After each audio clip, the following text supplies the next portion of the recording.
Welcome to Unit 3 of the final review packet video. So for the first three problems, I wanted you to write the mathematical sentence symbolically without evaluating or simplifying. So for number 1, the opposite of 12 squared. So first I can write 12 squared. And then the opposite just means change the sign. This is positive, so it's negative. For number 2, we're asking for the square of negative 11. So the negative part is also in the square. So we need to put the negative 11 inside the parentheses and the exponent on the outside. For number 3, 3 times the cube of negative 22. Well, cube means the third power. So we take 3 times negative 22 cubed.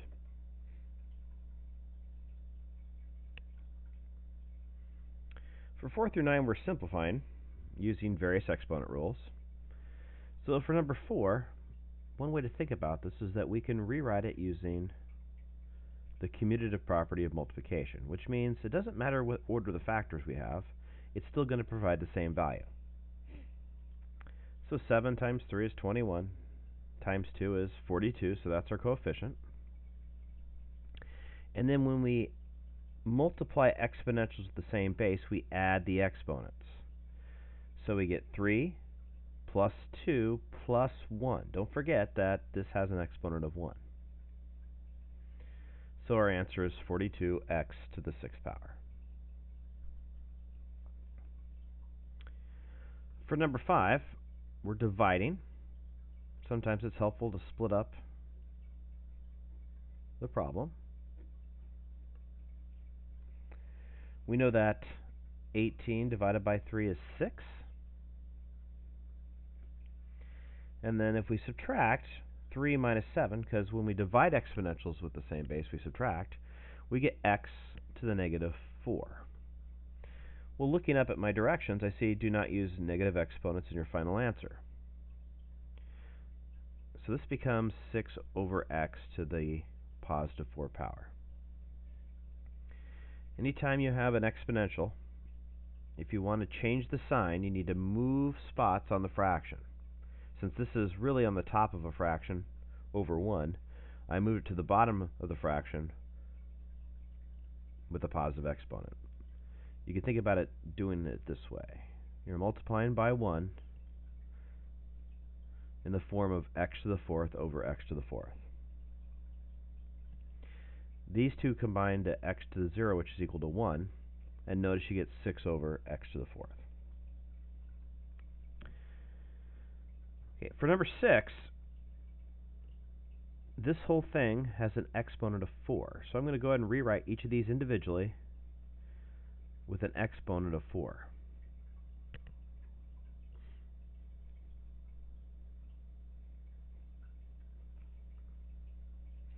Now, 2 to the 4th power is just 2 times 2 times 2 times 2, or 16.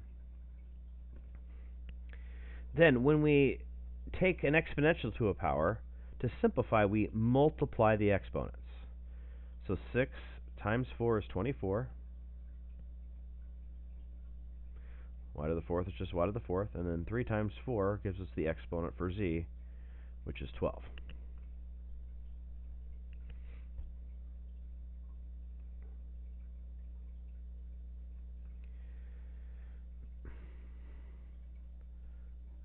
I'm going to do something similar to number 7.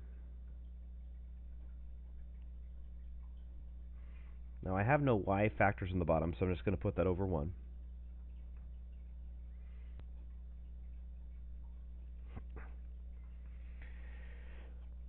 So 10 over 4 reduces to 5 halves.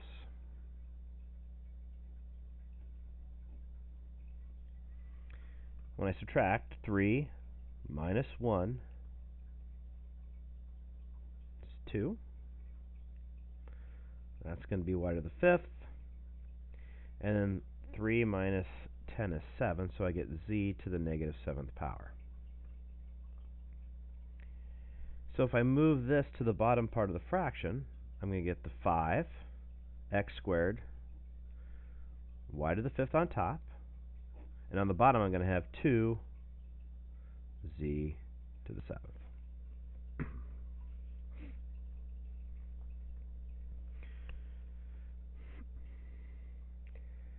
Okay, number 8. I wanted you to simplify this expression. And before we could combine like terms, we need to actually figure out what the quantity 7x squared is equal to. So 7 times 7 is 49. X times x is x squared. So we get 49x squared plus 3x squared. Since these are the same variable part, we can add, and we get 52x squared. Remember, when you add or subtract like terms, the variable part does not change.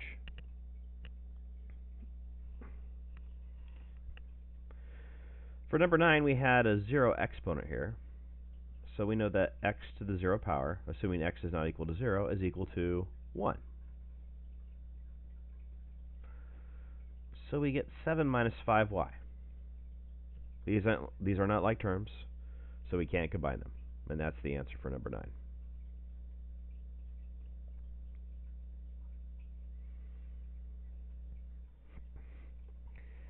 Number 10, rewrite expression without variables in the denominator.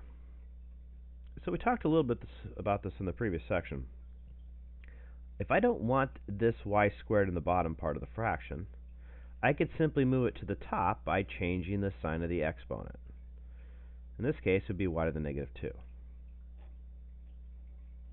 The 5 is not a variable, so I can keep that in the bottom. And that's my answer for number 10.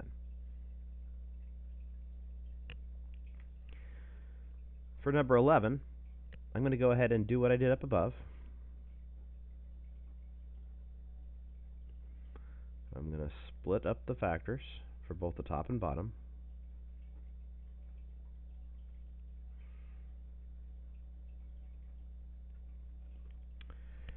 Ten divided by 2 is 5. When I subtract these exponents, negative 3 minus 7 is negative 10. For the y variables, negative 7 minus negative 3 is negative 4. And then for z, 2 minus 4 is negative 2. And that's my answer.